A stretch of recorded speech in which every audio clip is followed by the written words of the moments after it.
স্ত্রী যে যে কারণে স্বামীকে তালাক দিতে পারে। এক নাম্বার হচ্ছে, স্বামী যদি 4 বছর নিরুদ্দেশ থাকে, কোনো ধরনের খোঁজখবর যদি না থাকে, 4 বছর ধরে যদি নিখোঁজ থাকে। দ্বিতীয় হচ্ছে, 2 বছর পর্যন্ত বা 2 বছর ধরে যদি স্বামী স্ত্রীর ভরণ পোষণ না দেয় অথবা ভরণ পোষণ চালাতে ব্যর্থ হয়। তৃতীয় হচ্ছে, স্বামী যদি আইন মোতাবেক বা আইনের বিধান লঙ্ঘন করে যদি দ্বিতীয় বিবাহ করে।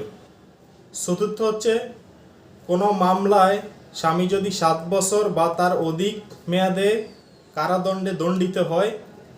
পঞ্চম হচ্ছে, যদি 3 বছর ধরে কোনো যুক্তিসঙ্গত কারণ ছাড়া দাম্পত্য দায়িত্ব পালন করতে যদি ব্যর্থ হয়।